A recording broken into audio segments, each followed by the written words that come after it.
Find the condition of perpendicularity and parallelism of two lines. দুটা সরল রেখার লম্ব হওয়ার শর্ত এবং সমান্তরাল হওয়ার শর্ত নির্ণয় করুন।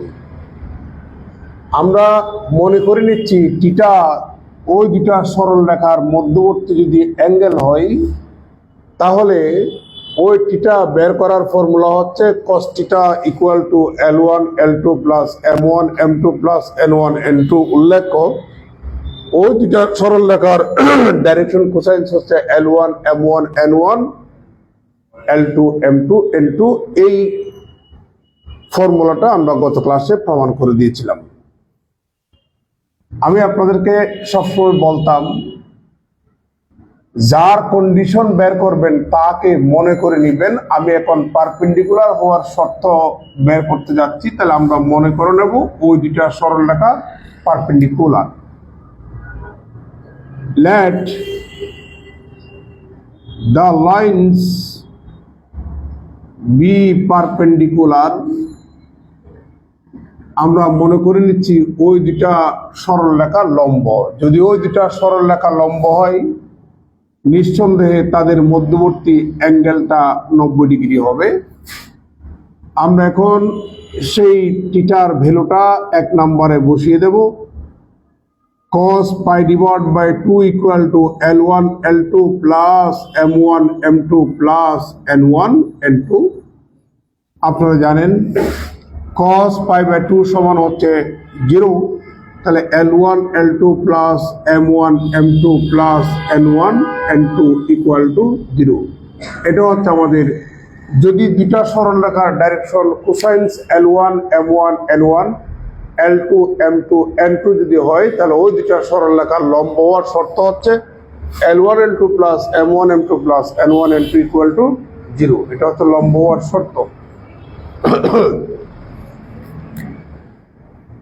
Again,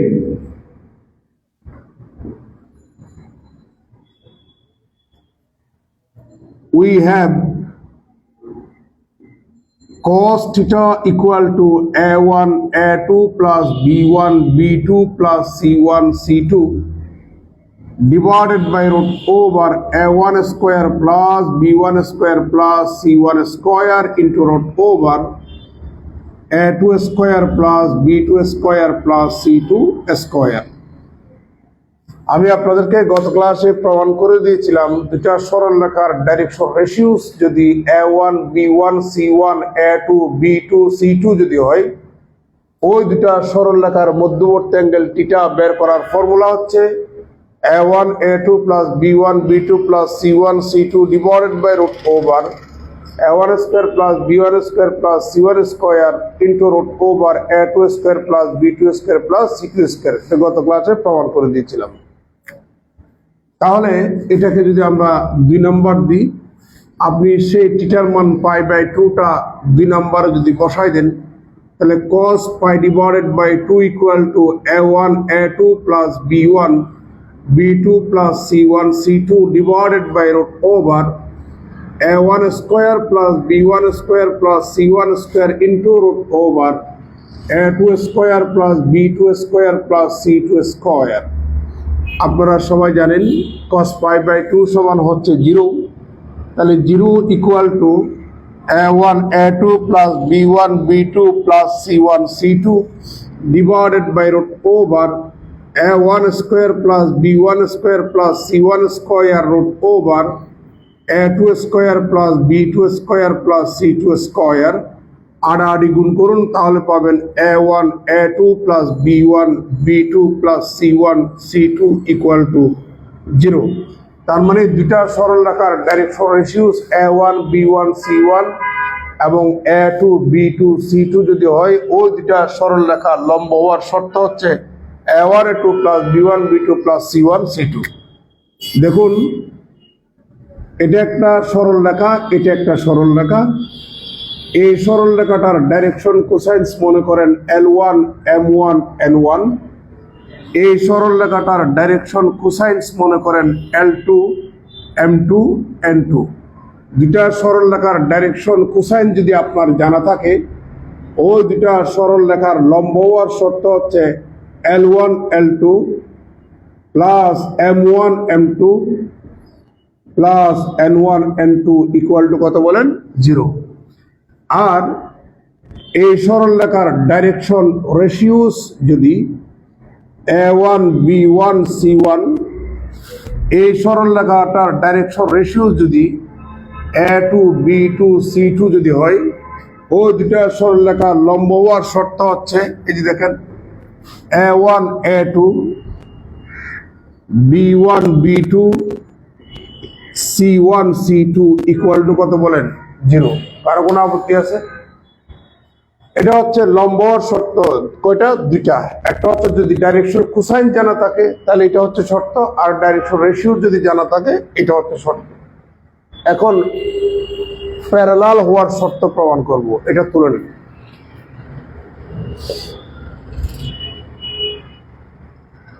এগুলো পরীক্ষায় আসে, দেখেন এগুলো বারবার বারবার মুর রিপিট করবেন বাসায়।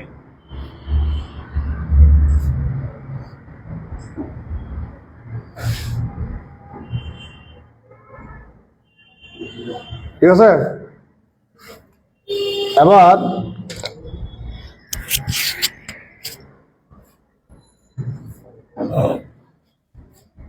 এবার আমি আবার বললাম, আপনাদেরকে আবার বলতেছি যে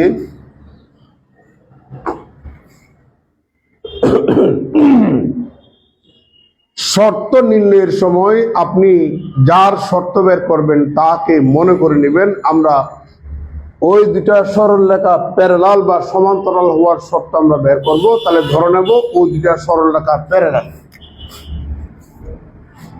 ওই দুটা সরল রেখা প্যারালাল। দুটা সরল রেখা যদি প্যারালাল হয় তাহলে তাদের মধ্যবর্তী অ্যাঙ্গেল কত? 0। তাহলে সুতরাং তাদের মধ্যবর্তী অ্যাঙ্গেল থিটাটা কত? 0। এবার আমরা থিটার মান 0টা 1 নম্বরে বসিয়ে দেব, 1 নম্বরে বসিয়ে দেব। থিটার মান 0 1 নম্বরে বসিয়ে দেব, কেমন? তাহলে 1 নম্বরে যদি বসিয়ে দিই cos 0 equal to L1 L2 plus M1 M2 plus N1 N2। আপনারা সবাই জানেন যে cos 0 সমান কত? 1 equal to L1 L2 plus M1 M2 plus N1 N2। উভয় পক্ষে আমরা বর্গ করব, তাহলে 1 square equal to L1 L2 plus M1 M2 plus N1 N2 whole square. 1 স্কয়ারকে আমরা 1 into 1 লিখতে পারি। A plus B plus C whole square সমান হচ্ছে A square plus B square plus C square plus twice AB plus twice BC plus twice CA তথা L1 square L2 square plus M1 square M2 square plus N1 square N2 square plus 2 L1 L2 M1 M2 plus 2 L1 L2 N1 N2 plus 2 M1 M2 N1 N2। আপনারা সবাই জানেন কোন একটা সরল রেখার direction কোসাইন্স L M N যদি হয়, গত ক্লাসে প্রমাণ করে দিয়েছিলাম তাদের বর্গের যোগফল অলওয়েজ 1। তাদের বর্গের যোগফল অলওয়েজ কত? 1। তাহলে সিমিলারলি এখানেও L2 square plus M2 square plus N2 square equal two কত? 1। আমরা প্রথম 1 এর জায়গায় L1 square plus M1 square plus N1 square লাগিয়ে দেব, আর দ্বিতীয় 1 এর স্থলে L2 square plus M2 square plus N2 square বসাই দেব। বাকি যেটা আছে সেটা হুবহু থাকবে। L1 square L2 square plus M1 square M2 square plus N1 square N2 square plus 2 L1 L2 plus M1 into M1 M2 plus 2 L1 L2 N1 N2 plus 2 M1 M2 N1 N2 और আমরা গুণ করব L1 স্কয়ারের সাথে তিনটা আগে গুণ করে দেন L2 square L1 square M2 square L1 square N2 square plus M1 square L2 square plus M1 square M2 square plus M1 square N2 square plus N1 square L2 square plus N1 square M2 square plus N1 square N2 square equal to সমান চিহ্নের ডানে যায় এবার L1 square L2 square M1 square M2 square N1 square N2 square plus 2 into L1 L2 M1 M2 plus 2 L1 L2 N1 N2 plus 2 M1 M2 N1 N2 আমরা উভয় পক্ষ থেকে এই তিনটা ক্যান্সেল করে দিলাম और L1 স্কয়ার M2 স্কয়ার এটা রাখলাম এটাকে সমান চিহ্নের বামে আনবো তাহলে 2L1 L2 M1 M2 আবার এটা নিলাম plus M1 square L2 square একটা ব্র্যাকেটে রাখলাম প্লাস আবার L1 স্কয়ার N2 স্কয়ার এটাকে বামে নিয়ে আসুন তাহলে 2L1 L2 N1 N2 এবার এটা রাখুন N1 স্কয়ার L2 স্কয়ার এটা একটা ব্র্যাকেটে রাখলাম প্লাস এবার M1 square N2 square minus এটাকে বামে নিয়ে আসুন তাহলে 2M1 M2 N1 N2 plus এখানে পাচ্ছি N1 স্কয়ার M2 স্কয়ার এটা একটা ব্র্যাকেটে রাখলাম ইকুয়াল টু 0 অর্থাৎ ডান পাশের সবগুলোকে বামে নিয়ে আসলাম a square minus 2ab plus b square তাহলে এখানে লেখা যায় L1 M2 minus L2 M1 whole square plus L1 N2 minus L2 N1 whole square plus M1 N2 minus M2 N1 whole square equal to 0 কতগুলার সংখ্যার বর্গের যোগফল যদি শূন্য হয় ওই সংখ্যাগুলা আলাদা আলাদাভাবে শূন্য তাহলে this imply that L1 M2 minus L2 M1 equal to 0 নিচে লিখলে দেখা যাবে কিনা দেখেন তো তাহলে L1 N2 minus L2 N1 equal to 0 M1 N2 minus M2 N1 equal to 0 নিচে লিখলে দেখা যাবে আবার ওটাকে ডানে নিয়ে যান L1 M2 equal to L2 M1 L1 N2 equal to L2 N1 M1 N2 equal to M2 N1 এবার আমরা L2 টাকে বামে নিয়ে আসবো M2 টাকে ডানে নিয়ে যাব L1 divided by L2 equal to M1 divided by M2 এখানেও L1 divided by L2 equal to N1 divided by N2 এখানে M1 divided by M2 equal to N1 divided by N2 this implies that এটার same না তাহলে নিঃসন্দেহে এটা same এই দেখতে পাচ্ছেন তার মানে আমরা ফাইনালি পাচ্ছি L1 divided by L2 equal to M1 divided by M2 equal to N1 divided by N2 এটা হচ্ছে আমাদের দুইটা সরল রেখার সমান্তরাল হওয়ার শর্ত যদি ওই দুইটা সরল রেখার ডাইরেকশন কোসাইন জানা থাকে তাহলে দুইটা সরল রেখার ডাইরেকশন কোসাইন যদি জানা থাকে এরকম দুইটা সরল রেখার ডাইরেকশন কোসাইন যদি জানা থাকে ওই দুটা সরলরেখা প্যারালাল হওয়ার শর্ত হচ্ছে ওই দুটা সরলরেখার ডাইরেকশন কোসাইন্স গুলির অনুপাত কি হবে? সমান হবে। Clear? L1 divided by L2 equal to M1 divided by M2 equal to N1 divided by N2. এবার যদি জিজ্ঞেস করেন যে স্যার ডাইরেকশন রেশিওস যদি জানা থাকে, এক্ষেত্রে ওই দুটা সরলরেখার ডাইরেকশন প্যারালাল হওয়ার শর্ত কি হবে? ওই দুটা সরলরেখা প্যারালাল হওয়ার শর্ত কি হবে আমি এখন সেটা দেখিয়ে দিচ্ছি।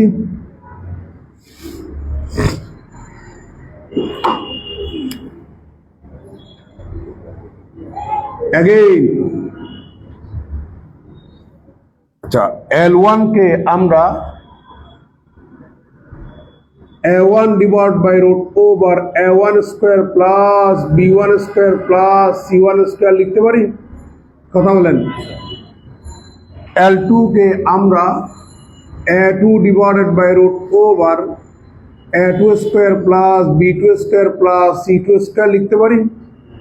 is equal to similarly M1 সমান হচ্ছে B1 divided by root over A1 square plus B1 square plus C1 square divided by M2 সমান লেখা যায় A2 divided by root over A2 square plus B2 square plus C2 square লেখা যায় আর N1 সমান হচ্ছে C1 divided by root over A1 square plus B1 square plus C1 square divided by N2 সমান হচ্ছে C2 divided by root over A2 square plus B2 square plus C2 square। গত ক্লাসে প্রমাণ করে দিয়েছিলাম কোন একটা সরলরেখার ডাইরেকশন রেশিও যদি ABC হয়, তাহলে ওই সরলরেখাটির ডাইরেকশন কোসাইন্স হবে A divided by root over A square plus B square plus C square, B divided by root over A square plus B square plus C square, C divided by root over A square plus B square plus C square। আমরা সেই গ্রামারটা এখানে apply করলাম। এগুলো যেহেতু ratio সমরাশি দিয়া তিনটাকে ভাগ করা যায়, গুণ করা যায়, তাহলে দিস ইমপ্লাই দ্যাট এখানে A1 divided by A2 equal to B1 divided by B2 equal to C1 divided by কত? C2।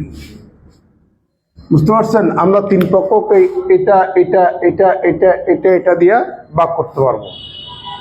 তাহলে আমরা এটাই তো পাচ্ছি। তাহলে দুইটা সরলরেখার ডাইরেকশন রেশিও যদি আপনার জানা থাকে A1 B1 C1 এবং A2 B2 C2, তাহলে ওই দুটা সরলরেখা প্যারালাল হওয়ার শর্ত হচ্ছে ডাইরেকশন রেশিওস গুলার অনুপাত সমান। আর ডাইরেকশন কোসাইন যদি জানা থাকে, ডাইরেকশন কোসাইন্স গুলির অনুপাত সমান। আমি কিন্তু এখানে মোট 4টা থিওরি পড়াইছি। একটা থিওরির ভিতরে কটা থিওরি? 4টা থিওরি। তুলে নেন। আমি আরেকটা তাহলে চিত্র অঙ্কন করে দেখাই। এটা একটা সরলরেখা, এটা একটা সরলরেখা।